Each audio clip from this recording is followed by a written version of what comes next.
On est prêt à commencer? Mais oui. Oui, Oui. Est-ce que tu voudrais prier avec nous en commençant? certainement. Père céleste, nous venons aujourd'hui pour apprendre à te connaître, apprendre la vérité. Seigneur, envoie sur nous ton Saint-Esprit, ouvre notre cœur, aide-nous à comprendre. C'est au nom de Jésus que j'ai prié. Amen. Amen. Amen. Aujourd'hui, j'aimerais prendre avec vous quelques minutes pour regarder un sujet qui occasionne des discussions dans le monde chrétien qui est en rapport avec la prédestination. Cet enseignement sur la prédestination a son origine dans une réaction de la Réforme, encore une fois, contre le christianisme traditionnel, qui avait donné beaucoup d'emphase au salut par les œuvres, donc le salut dépendait beaucoup de la personne. On est parti dans l'autre sens en voulant donner à la souveraineté de Dieu quelque chose de total. Et pour donner à Dieu cette souveraineté totale, alors on est parti dans cette notion de prédestination à partir de certains textes qui emploient ce mot-là. Mais j'aimerais simplement, pour résumer cette idée, vous lire comment Jean Calvin, dans son travail d'institution chrétienne, exprime cette idée-là. Nous appelons prédestination le conseil éternel de Dieu par lequel il a déterminé ce qu'il voulait faire de chaque homme, car il ne les crée pas tous en pareille condition, mais ordonne les uns à la vie éternelle, les autres à l'éternelle damnation. Ainsi, selon la fin à laquelle est créé l'homme, nous disons qu'il est prédestiné à mort ou à vie. Wow. C'est dur, ces paroles-là. Oui. Alors, ça vient justement de cette réaction de la Réforme et qui entre même en conflit avec certaines autres idées de la Réforme qui sont, par exemple, pour n'en citer qu'une, c'est la notion du libre choix. D'un côté, la Réforme met en évidence la notion du libre choix, mais met aussi en évidence la notion de la prédestination, qui sont quand même difficilement conciliables. Ouais, hein. C'est ça. Alors, j'aimerais qu'on regarde un certain nombre de textes en rapport avec ça. L'illustration, par exemple, qui est prise en rapport avec la prédestination, c'est celle-ci. Vous imaginez qu'il y a 100 personnes qui sont condamnées à mort. On est tous des pécheurs, tous condamnés à mort. Il y a 100 personnes qui sont condamnées à mort. Et on décide d'en épargner 20. Et la réponse c'est, mais le fait qu'on en a sauvé 20, qu'on en a épargné de la mort 20, ne rend pas la condamnation à mort des autres injuste. De toute façon, ils la méritent tous. Alors, c'est une illustration qui est employée pour essayer de justifier cette idée que ce n'est pas un problème si Dieu décide d'en sauver un certain nombre et s'il décide de condamner un autre. Alors, cet enseignement pose un certain nombre de questions. Est-ce que Dieu veut ou est-ce qu'il ne veut pas sauver tout le monde? Si Dieu ne veut pas sauver tout le monde, à ce moment-là, il faut que je relise complètement ma Bible en ce qui concerne la grâce et l'amour de Dieu. Ça ne correspond plus. Maintenant, l'autre question, est-ce que Dieu peut sauver tout le monde ou est-ce qu'il ne peut pas? Si Dieu ne peut pas sauver tout le monde, alors ça pose un problème par rapport à sa divinité. Est-ce que Dieu est Dieu après tout? Et est-ce que le sacrifice de Jésus est suffisant pour sauver tout le monde? S'il ne l'est pas, ce sacrifice-là est imparfait. Et j'apprends dans les Écritures que Jésus est le sauveur parfait. Comment est-ce que je réconcilie ces choses? Alors j'aimerais regarder certains textes avec vous qui nous montrent que Dieu, dans sa bonté, va beaucoup plus loin que ce que les réformateurs ont fait et que j'apprécie parce qu'ils ont remis à sa place la justification par la foi, mais il fallait aller plus loin que ça. Et j'aimerais aller un peu plus loin que ça. En ce qui concerne la souveraineté de Dieu, elle est clairement attestée dans les Écritures. Je n'ai pas besoin de lui donner un coup de main. Dans 1 Timothée, par exemple, au chapitre 6, Alain, si tu veux bien nous lire, 1 Timothée, chapitre 6, le verset 15 et 16. De notre Seigneur Jésus-Christ, qui manifestera en son temps le bienheureux et seul souverain, le roi des rois et le seigneur des seigneurs, qui seul possède l'immortalité, qui habite une lumière inaccessible que nul homme n'a vue ni ne peut voir, à qui appartient l'honneur et la puissance éternelle. Amen. Merci.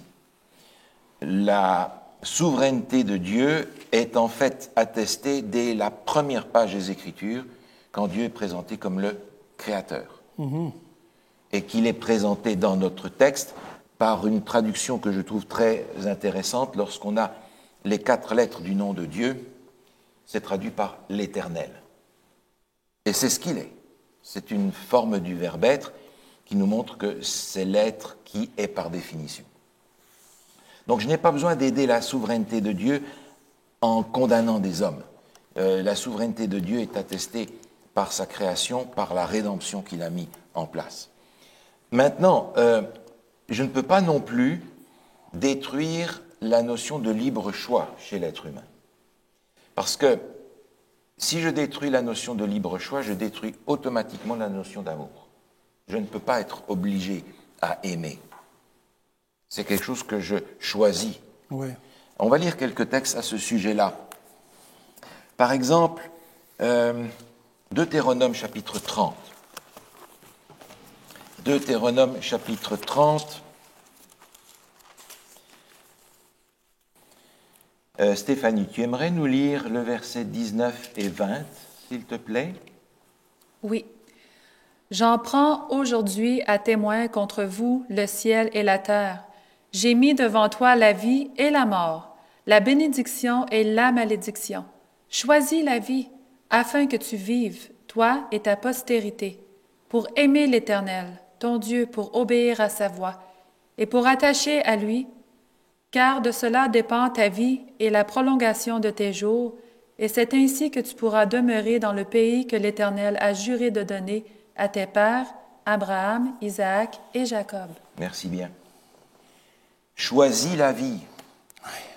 Si je n'ai pas le choix, pourquoi est-ce que Dieu me propose de choisir? Ben oui. Choisis la vie afin que tu vives, toi et ta postérité, dans un cadre particulier pour aimer l'Éternel ton Dieu. Les deux vont ensemble. Pas d'amour s'il n'y a pas de liberté de choix. Alors cette liberté de choix est importante, ce libre arbitre. C'est vrai que on lit dans le Nouveau Testament qu'on a du mal à avoir plus que ça, par exemple, mais il est là. C'est ce que Dieu nous laisse, cette liberté de choix. L'apôtre Paul nous rappelle ça dans l'Épître aux Romains. On a vu ce texte dans l'Ancien Testament, dans l'Épître aux Romains au chapitre 7. L'apôtre Paul exprime sa frustration de ne pas avoir plus naturellement que le choix, justement. Romains chapitre 7. Alain, est-ce que tu voudrais bien nous lire les versets 18 à 21? Ce qui est bon, je le sais, n'habite pas en moi, c'est-à-dire dans ma chair. J'ai la volonté, mais non le pouvoir de faire le bien. Car je ne fais pas le bien que je veux, et je fais le mal que je ne veux pas. Et si je fais ce que je ne veux pas, ce n'est pas moi qui le fais, c'est le péché qui habite en moi. Je trouve donc en moi cette loi. Quand je veux faire le bien, le mal est attaché à moi. Merci. J'ai la volonté, mais non le pouvoir. Nous avons donc le pouvoir de choix, mais pas nécessairement la force d'accomplir ce que notre choix a fait. D'où la nécessité d'aller à Christ pour l'avoir. C'est la suite du texte. Mais cette capacité de choisir, elle est là, elle demeure. Sinon, Dieu a fait des robots. Des robots, oui, c'est ça. Les anges, même dans le ciel, avaient la capacité de choisir, soit de rester du côté de Dieu, soit de suivre l'ennemi. Et Dieu ne donnerait pas les choix aux hommes? Dans le jardin d'Éden, on a déjà cette notion-là. Dieu avait dit, voilà, vous pouvez bénéficier de tout ça, mais cet arbre-là, n'y touchez pas. Il y a un choix. Est-ce que je choisis d'obéir ou pas?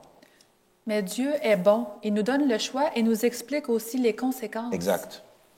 Et la conséquence, là, dans le cas particulier, c'était? La mort. La mort. Et la mort définitive, donc. Le choix est présent dès le départ, et il est même présent avant le péché. Il l'est aussi après. L'apôtre Paul l'exprime ici. Donc cette notion de choix est essentielle. Nous sommes, dans ce sens-là, responsabilisés par rapport aux choix que nous faisons. Maintenant, on a de nombreux textes dans les Écritures qui nous montrent que, en fait, nous sommes tous prédestinés à être sauvés. Mais il y a des conditions. Alors, le texte le plus simple là-dessus, c'est Jean 3,16. Jean 3, 16 et 17. Si tu veux bien nous lire ça, Alain, oui. ou le réciter par cœur, si tu le Ah connais. oui, normalement, on serait supposé de le connaître par cœur. Oui. Car Dieu a tant aimé le monde qu'il a donné son Fils unique, afin que quiconque croit en lui ne périsse point, mais qu'il ait la vie éternelle. 17 aussi. À 17 aussi. Dieu, en effet, n'a pas envoyé son Fils dans le monde pour qu'il juge le monde, mais pour que le monde soit sauvé par lui. Merci. Quiconque croit. Donc le salut est offert par Dieu en Jésus-Christ à qui? À tout le monde, à quiconque. À tout le monde, oui. Au monde entier. Oui. Qui va en bénéficier? Ceux qui croient. Ceux qui croient. Alors, est-ce que Dieu va faire que tu vas croire et qu'elle ne va pas croire? Ah ben non. C'est mon choix. Oui. C'est notre choix. Cette notion-là est importante. Dans Jean, au chapitre 12, toujours dans l'évangile de Jean, Jésus va dire au verset 32, si tu veux nous lire ça, Stéphanie, Jean chapitre 12, verset 32. Et moi, quand j'aurai été élevé de la terre, j'attirerai tous les hommes à moi. Oui, c'est clair. Jésus parle ici de sa crucifixion, bien entendu. Ouais. J'attirerai qui? Tous les hommes. Ceux que j'ai choisi de sauver? Non. Tous les hommes à moi. Si Dieu avait choisi de sauver des personnes avant, comment est-ce que moi, ça me donnerait le désir de changer ou de faire des efforts ou d'apprendre à le connaître? Ça ne fait pas de sens. Non. Non. Et je n'ai même pas envie d'avoir avec Dieu une relation d'amour selon ce que je lis dans l'Évangile. Ça me repousse. Je ne retrouve pas non plus chez Jésus cette attitude qui dit « Bon, toi, de toute façon, t'es perdu, laisse faire. On va s'occuper de ceux qui sont sauvés. » On voit Jésus qui pleure sur Jérusalem, sachant qu'ils ont refusé son message. Donc, je ne retrouve pas Jésus là-dedans. Vous me suivez? Oui. On va lire un ou deux textes encore en rapport avec ça. Dans Romains, chapitre 10, l'Épître aux Romains, chapitre 10, le verset 13. Romains, chapitre 10, on va lire 12 et 13 pour avoir l'idée complète, si tu veux bien nous lire ça. Il n'y a aucune différence, en effet, entre le juif et le grec, puisqu'ils ont tous un même Seigneur, qui est riche pour tous ceux qui l'invoquent. Car quiconque invoquera le nom du Seigneur sera sauvé. Merci. Il y a donc une condition, c'est d'avoir une adhésion, une relation avec Jésus. Et on avait vu dans nos études précédentes que le péché, c'est une relation rompue. La solution au péché est une relation reconstruite. Tous ceux qui vont reconstruire cette relation seront sauvés. Alors on avait déjà vu qu'on peut construire une fausse relation, il faut revenir avec les sujets qu'on avait vus, je prends pour acquis qu'on a déjà vu ça, mais quiconque, c'est important. J'aimerais qu'on lise un texte dans 1 Timothée encore, chapitre 2. 1 Timothée, chapitre 2.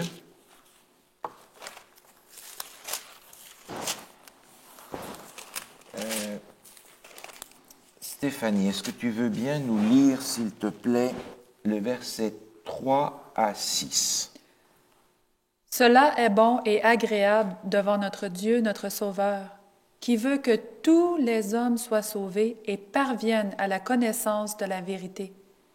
Car il y a un seul Dieu et aussi un seul médiateur entre Dieu et les hommes, Jésus-Christ, homme, qui s'est donné lui-même en rançon pour tous. C'est là le témoignage rendu en son propre temps. Merci. Et le texte continue. Dieu veut que tous les hommes soient sauvés. C'est Il pas veut- marqué quelques-uns. Non, tous. Et il continue, il y a un seul médiateur, il y a un seul Dieu qui s'est donné lui-même en rançon pour tous. Pour tous. Donc le sacrifice de Jésus est par définition suffisant pour sauver toute l'humanité. Est-ce que toute l'humanité va être sauvée? Non. Il y a un autre critère. Parce qu'ils ne vont pas nécessairement rentrer dans le plan de Dieu pour être sauvés, Croire. qui est de reconstruire une relation de foi et d'amour avec celui qui nous sauve. Encore une fois, c'est notre choix. Mais ça, c'est notre choix, exactement. C'est notre choix. Mais Dieu veut que tous les hommes soient sauvés. Et il n'est pas revenu sur son choix en disant, finalement, je vais en sauver quelques-uns, il va y avoir trop de monde au paradis. Ce n'est pas le Dieu que je découvre ici. Non. C'est donc important de comprendre que le plan de Dieu est un plan qui, motivé par l'amour, veut sauver l'humanité.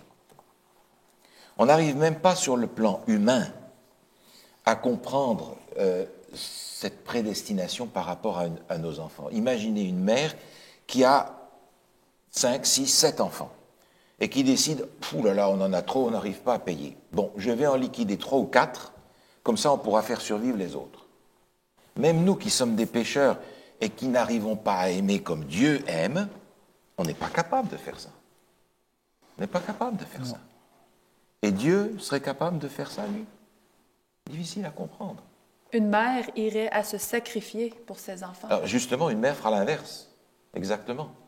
Et c'est ce que Dieu fait en Jésus-Christ. Regardez encore avec moi ce texte qui est dans Tite. Épître de Paul à Tite, chapitre 2, verset 11. Car la grâce de Dieu, source de salut pour tous les hommes, a été manifestée. Merci. Alors, le texte continue et nous enseigne à vivre différemment et à attendre le retour de Jésus, mais la grâce de Dieu, source de salut pour Tous les hommes. Non, non, juste quelques-uns que Dieu a prédestinés. Non. Il y en Pour a suffisamment pour tous les hommes. Elle a été manifestée. Et Jésus-Christ, par son sacrifice, apporte une possibilité de salut à tous les êtres humains. Maintenant, on a aussi dans l'Ancien Testament cette idée-là. On va juste regarder dans Ézéchiel, par exemple. Ézéchiel chapitre 18. Ézéchiel chapitre 18, bien que dans l'Ancien Testament on trouve souvent cette notion de responsabilité collective, on trouve dans Ésaïe chapitre 18, Hein? verset 4. Ézéchiel. Ézéchiel chapitre 18. Oui. Ézéchiel chapitre 18, le verset 4, si tu veux nous lire ça, Stéphanie. Voici, toutes les âmes sont à moi. L'âme du Fils comme l'âme du Père. L'une et l'autre sont à moi. L'âme qui pêche, c'est celle qui mourra. Le choix est ici personnalisé. Malgré ce que je disais, on retrouve souvent la notion de responsabilité collective. Dieu est clair et disant, c'est celui qui ne veut pas de moi qui va mourir. Et qui représente encore le choix. On retrouve cette même notion à plusieurs reprises dans le même chapitre. On trouve aussi dans les Écritures d'une façon claire le fait que l'idée de une fois sauvé, toujours sauvé, ne va pas avec cet enseignement biblique. Il est un corollaire de la prédestination. C'est-à-dire que si Dieu a prédestiné des gens à être sauvés, ben ceux-là sont sauvés quoi qu'il arrive. Si ceux-là sont destinés à être perdus, ils ont beau essayer de croire et puis d'être bons, etc., ils sont perdus de toute façon. Donc cette notion de une fois sauvé, toujours sauvé, c'est la conséquence de cette idée de prédestination. Ah oui. Mais est-ce que je peux perdre mon salut? Mais oui. Je peux être assuré du salut que j'ai aujourd'hui. Oui. Mais mes choix, le choix que j'ai, est encore quelque chose que je peux exercer tout au long de ma vie et par ce choix-là déterminer de quel côté je veux aller. On va regarder un ou deux textes en rapport avec ça. On va regarder le texte de Romains, chapitre 11. Épître aux Romains, chapitre 11. On va lire ici les versets 17 à 22. L'apôtre Paul ici parle en particulier aussi des Juifs, des païens qui se sont ajoutés à ces Juifs convertis, mais on va voir comment il en parle. Mais si quelques-unes des branches ont été retranchées, et si toi, qui étais un olivier sauvage, tu as été hanté à leur place et rendu participant de la racine et de la graisse de l'olivier, ne te glorifie pas aux dépens de ces branches. Si tu te glorifies, sache que ce n'est pas toi qui portes la racine, mais que c'est la racine qui te porte. Tu diras donc, les branches qui ont été retranchées afin que moi je fusse hanté, cela est vrai, elles ont été retranchées pour cause d'incrédulité. Et toi qui subsistes par la foi, ne t'abandonne pas à l'orgueil, mais crains, car si Dieu n'a pas épargné les branches naturelles, il ne t'épargnera pas non plus. Considère donc la bonté et la sévérité de Dieu, sévérité envers ceux qui sont tombés, et bonté de Dieu envers toi, si tu demeures ferme dans cette bonté, autrement, tu seras aussi retranché. Merci. Il est question là du peuple hébreu, qui est l'arbre souche. On a greffé dessus d'autres branches. Oui. Il parle là des païens qui viennent, qui se convertissent. Et il s'adresse ici à une branche qui a été greffée et il lui dit, écoute, Ne t'enorgueillis pas, parce que tu n'as aucune raison de le faire. Considère que c'est la bonté de Dieu. Mais si, verset 22, si tu demeures ferme dans cette bonté, autrement, tu seras aussi retranché. Le texte ici est assez clair pour nous dire que je peux accepter Jésus comme mon sauveur, créer avec Dieu la relation par laquelle je suis sauvé, mais je peux aussi, par ma vie, mon choix, défaire cette relation, par laquelle, si elle est défaite, je serai perdu. Là encore, la notion de choix est importante. Et on retrouve ça d'une façon très simple. Par exemple, un homme et une femme se marient et ils sortent de la mairie ou de l'église et l'homme part habiter à New York et sa femme part habiter à San Francisco. Les années passent et un ami rencontre cet homme et lui dit « T'es marié ?»« Oui, oui, regarde, j'ai les papiers, je suis marié, il n'y a pas de problème. » « Mais quand est-ce que tu as vu ta femme la dernière fois ?»« Ah, il y a environ 12 ans quand on s'est marié. Mais t'es plus marié. »« Ben si, regarde le papier là. En fait, non. La relation n'existe pas.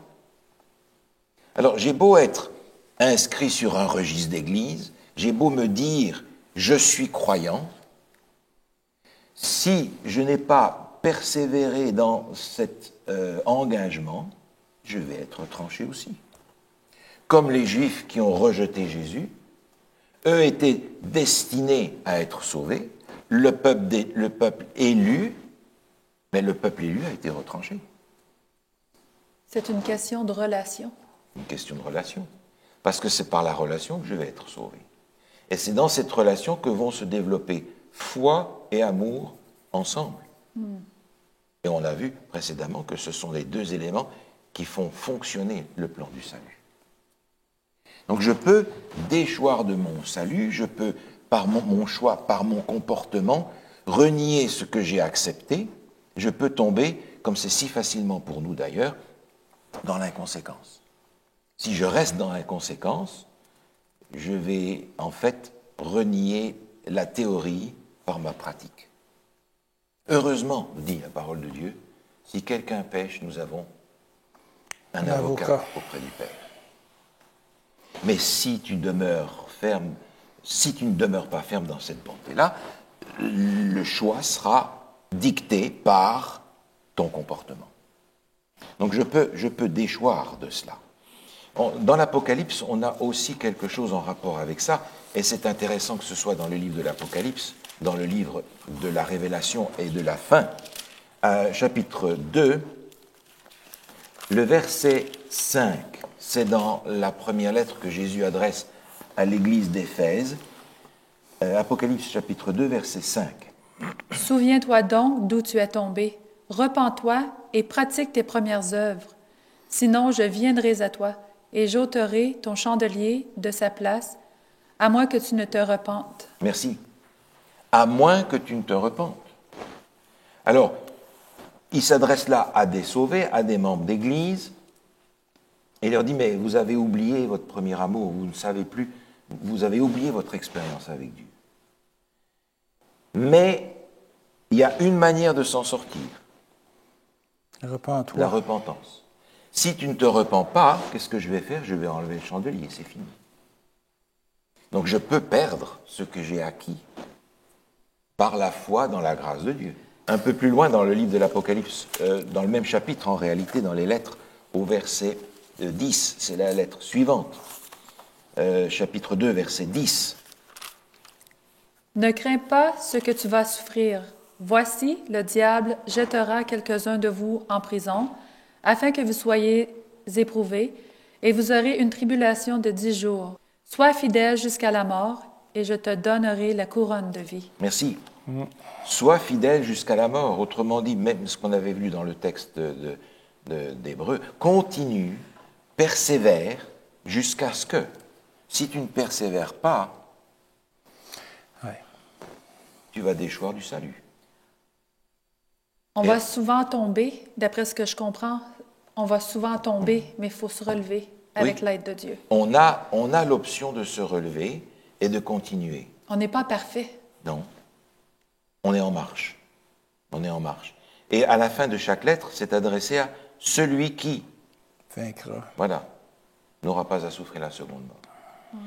Donc on est appelé à persévérer dans la relation qu'on a créée de façon à être des vainqueurs.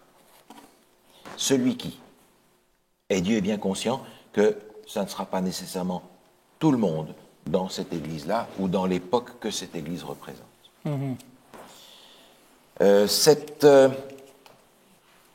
Cette possibilité-là de déchoir du salut, elle est aussi indiquée dans le livre des psaumes. On a au psaume 69, par exemple, un cri qui est assez fort. Psaume 69, verset 29.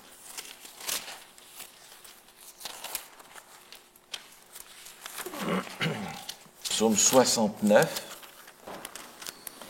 c'est un psaume de David qui exprime là toute sa frustration, sa colère dans la résistance qu'il a vis-à-vis du mal et des ennemis. Et il est dit au verset 29, si tu veux bien lire, « Qu'il soit effacé du livre de vie et qu'il ne soit point inscrit avec les justes. » Il y a donc une possibilité d'être effacé du livre de vie. Sont inscrits dans le livre de vie tous ceux qui ont accepté à un moment donné ou à un autre d'être sauvés par Dieu. Mais on en a parlé l'autre fois, il y a un jugement qui vient. Oui.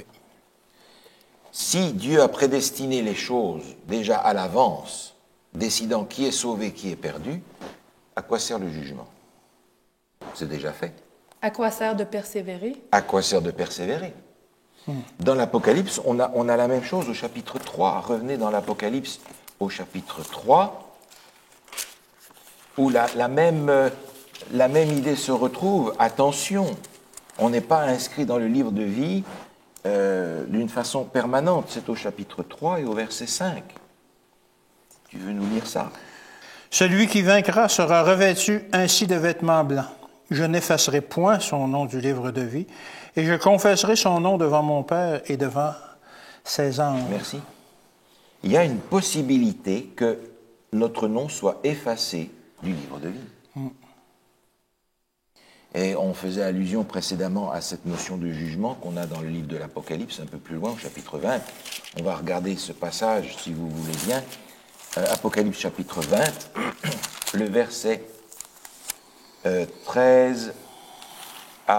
11 à 13, si tu veux bien nous lire ça. « Puis je vis un grand trône blanc, et celui qui était assis dessus. La terre et le ciel s'enfuirent devant sa face, et il ne fut plus trouvé de place pour eux. Et je vis les morts, les grands et les petits, qui se tenaient devant le trône. Des livres furent ouverts, et un autre livre fut ouvert, celui qui est le livre de vie. Et les morts furent jugés selon leurs œuvres, d'après ce qui était écrit dans ces livres. La mer rendit les morts qui étaient en elle, la mort et le séjour des morts rendirent les morts qui étaient en eux, et chacun fut jugé selon ses œuvres. Merci. On peut être frustré en lisant l'Apocalypse de ne jamais trouver dans l'Apocalypse les expressions que l'on a ailleurs dans le Nouveau Testament par lesquelles on a l'assurance d'être sauvé par la foi en Jésus. Mais on retrouve plusieurs fois que chacun va être jugé selon ses œuvres. Oui. Les œuvres étant les symptômes de la qualité de notre foi. Oui, c'est ça. C'est d'ailleurs la même chose dans l'Ancien Testament. Leur obéissance était l'expression de la qualité de leur foi. Et c'est par la foi qu'ils étaient sauvés, non pas par leurs œuvres. Et ici, on a les deux choses. On a le livre de vie, Oui. et les livres. Il va maintenant falloir réconcilier les deux choses. Est-ce que ma profession de foi, qui a inscrit mon nom dans le livre de vie, a produit des effets dans les livres qui racontent ma vie? OK. Si ma relation de foi est réelle, il va y avoir une transformation. Quelle qu'elle soit, rapide chez les uns, plus lente chez les autres, mais transformation parce que Dieu pourra faire quelque chose.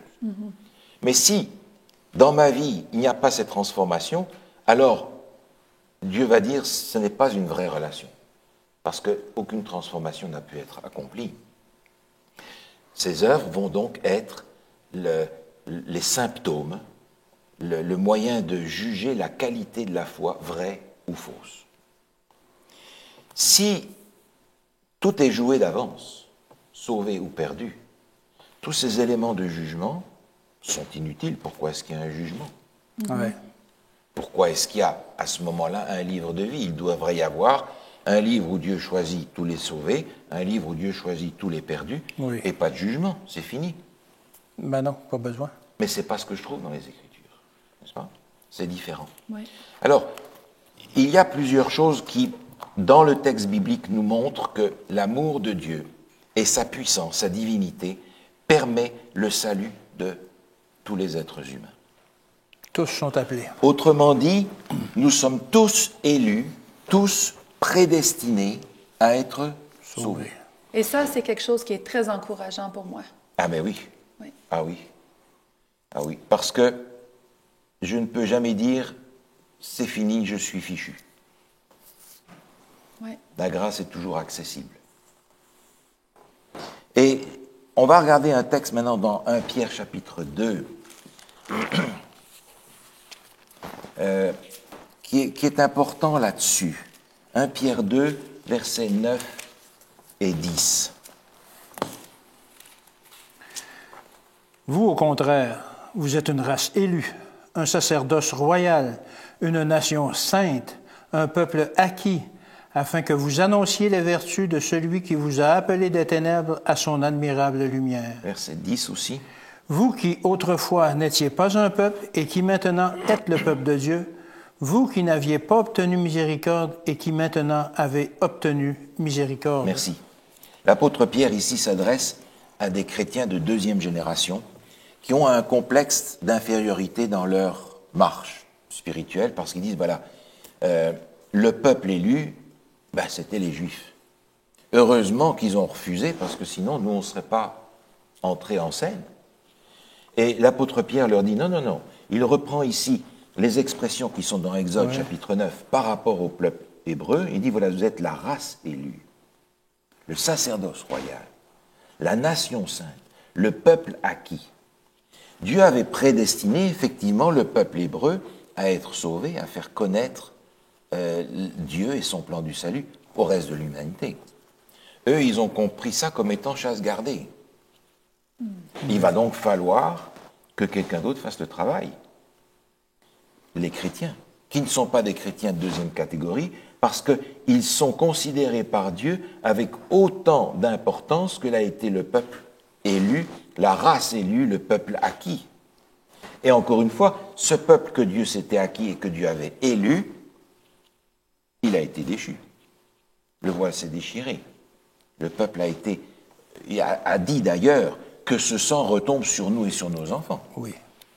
Donc le peuple, en tant que peuple, a été rejeté, pas les individus. Parce que eux, encore une fois, avaient cette capacité de choisir. Et de la même manière, nous sommes aussi tous élus pour être sauvés, mais nous pouvons faire la même chose que le peuple hébreu. Nous pouvons aussi, nous, refuser d'être ce peuple saint, ce peuple acquis, ce peuple élu, parce que j'ai le choix de dire je veux être là ou je veux être là. C'est donc important de se souvenir que Dieu a laissé ce choix pour que l'adhésion à son plan soit une adhésion par amour. On va tourner juste quelques pages dans la deuxième épître de Pierre, au chapitre 1er, au verset 10 et 11. Deuxième épître de Pierre, chapitre 1er, versets 10 et 11. C'est pourquoi, frères, appliquez-vous d'autant plus à affermir votre vocation et votre élection, car en faisant cela, vous ne broncherez jamais.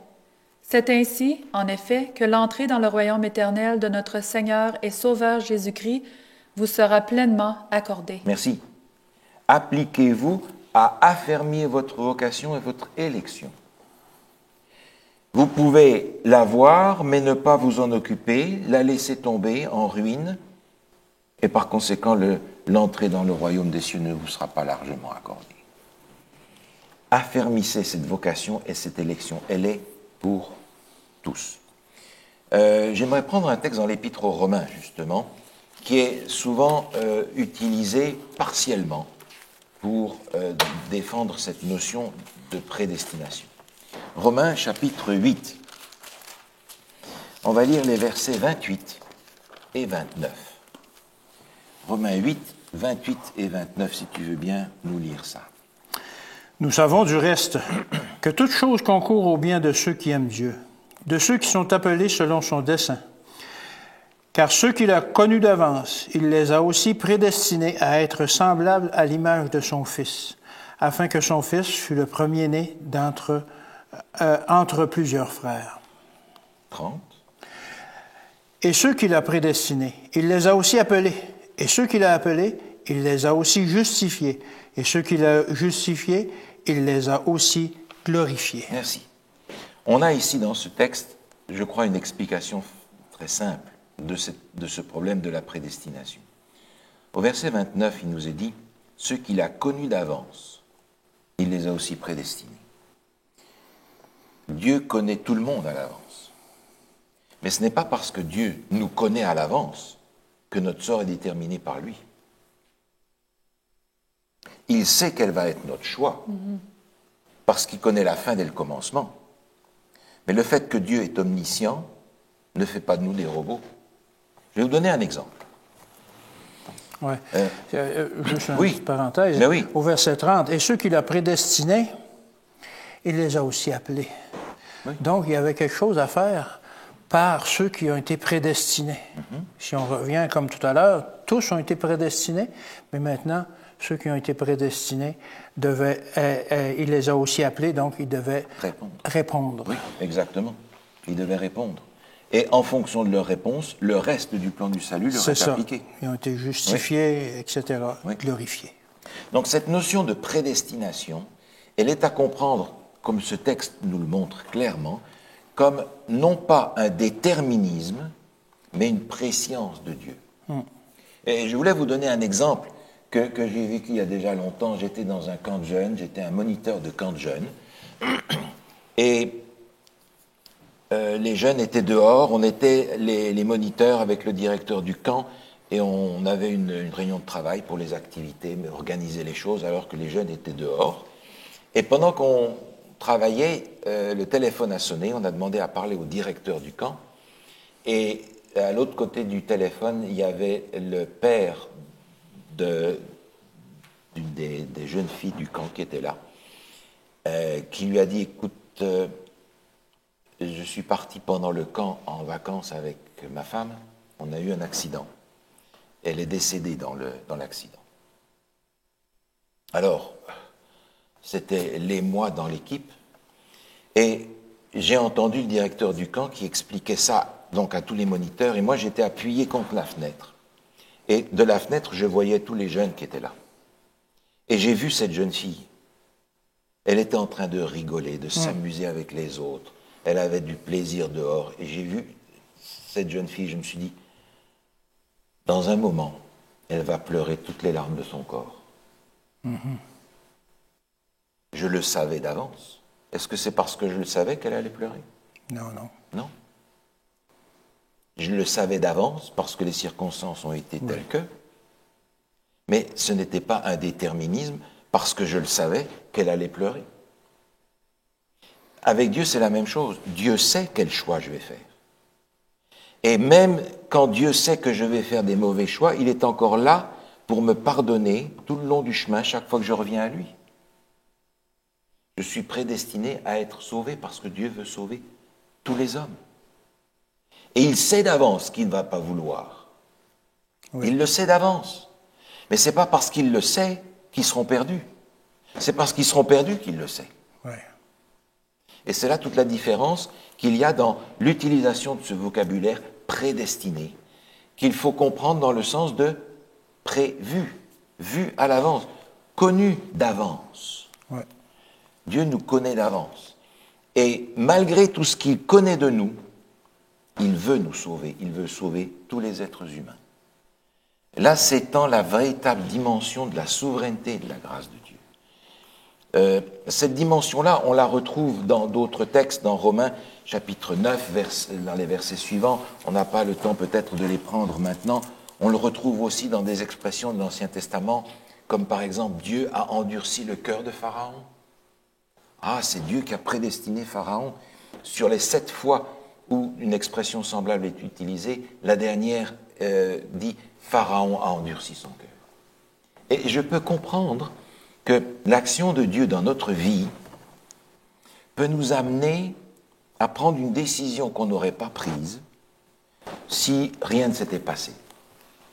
Quand on est en situation de crise, on va prendre une décision rapidement, qu'on n'est peut-être pas prêt à prendre quand tout va bien. Dieu nous met dans des situations, dans notre vie, où il nous oblige à choisir. Il a mis Pharaon dans des situations où il devait choisir. Et dans ce sens-là, Dieu a endurci son cœur parce qu'il lui a fait prendre des décisions à 10 reprises différentes. Et à chaque fois, c'était non. Oui, mais non. Dans ce sens-là, la crise des 10 plaies a poussé Pharaon à prendre la décision qu'il avait dans le cœur et qu'il n'aurait peut-être pas prise si rien ne s'était passé. Dieu va toujours respecter nos choix, oui. Mais il ne va jamais arrêter de nous appeler. Mm-hmm. C'est sûr qu'il y a toujours une limite, mais moi, ça m'épate, ça m'éblouit de voir à quel point Dieu n'abandonne jamais. Non. Puis on ne le mérite pas. C'est l'exemple de Dieu qui n'abandonne jamais, c'est Jésus sur la croix qui demande à Dieu « Pardonne ces gens, ils ne savent ce qu'ils font. » Mais Jésus est en train de demander à Dieu « Seigneur, si c'est possible, pardonne ces gens-là, quand même. » Dieu n'abandonne jamais. Il ne nous abandonne jamais. Et c'est l'étendue inimaginable de sa grandeur et de sa grâce. Dieu ne fait point de favoritisme. On a ces textes, Dieu a aimé Jacob, il a haï Ésaü.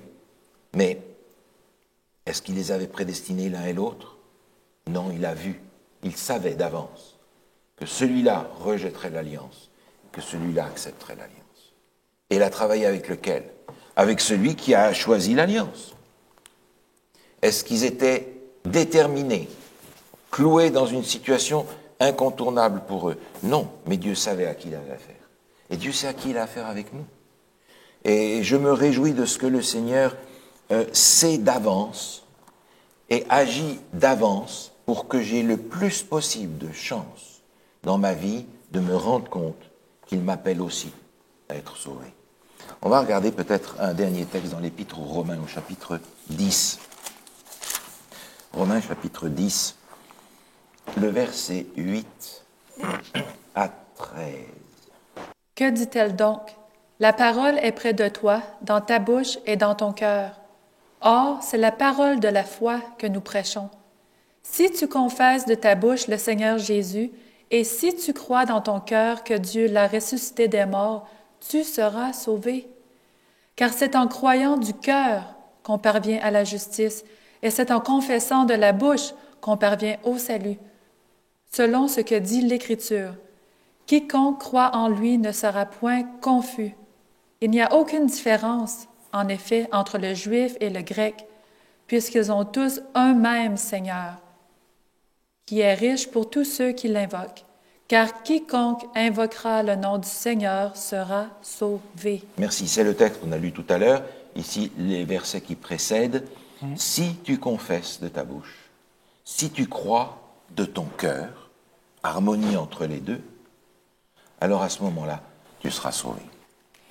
Le Seigneur voudrait que nous puissions harmoniser ce que nous vivons, ce que nous disons, ce que nous professons. C'est difficile. Et je me réjouis de ce que le Seigneur est prêt à nous pardonner quand on n'arrive pas à réconcilier. Mais il nous appelle en disant, voilà, si tu confesses et si tu crois dans ton cœur, tu seras sauvé. Parce que Dieu veut sauver tout le monde, même ceux qui tombent. Alors, si je tombe, eh bien, j'ai l'assurance que le Seigneur veut me relever, qu'il veut m'amener au salut en Jésus-Christ. Pas parce qu'il a décidé, toi tu meurs, toi tu vis. Parce que le Seigneur veut que tous vivent. Amen. Comme une mère veut que tous ses enfants vivent.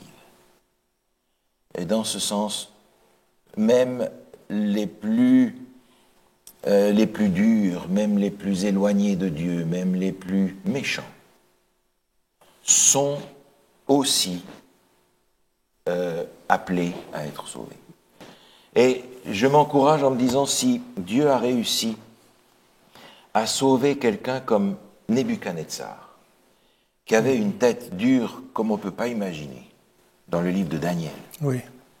alors sûrement qu'il peut aussi me sauver. Sûrement qu'il peut aussi sauver ma famille. Sûrement qu'il peut toucher le cœur de ceux qui sincèrement cherchent sa volonté. Et je prie que cette sincérité, cette humilité restent en moi et qu'elle caractérise aussi le cœur de ceux qui sont autour de moi pour qu'ils puissent être sauvés aussi. Dieu veut que tous soient sauvés. Amen. On prie ensemble. Oui. Seigneur notre Dieu, merci pour ta parole aujourd'hui, qui étend le bénéfice du sacrifice de Jésus à tous. Même ceux qui ne le reconnaissent pas, même ceux qui ne le connaissent pas, même ceux qui n'en veulent pas pour le moment. Tu nous as donné une mission, Seigneur, c'est de répandre ta parole dans le monde entier, justement parce qu'il y a encore des gens qui sont prêts à recevoir le salut. Et nous te demandons, Éternel, de nous permettre à nous-mêmes de pouvoir aller chercher ceux qui te cherchent encore et nous-mêmes rester fidèles jusqu'au bout. Tu nous invites à marcher vers ton royaume, à emmener avec nous nos familles, nos voisins, ceux qui nous entourent, parce que tu veux que tous soient sauvés. Nous voudrions être, Seigneur, de dignes messagers de ce témoignage d'espoir et de vie que tu veux répandre dans le monde entier. Merci, Seigneur, pour la grâce de Jésus. En son nom, nous te prions. Amen. Amen. Amen.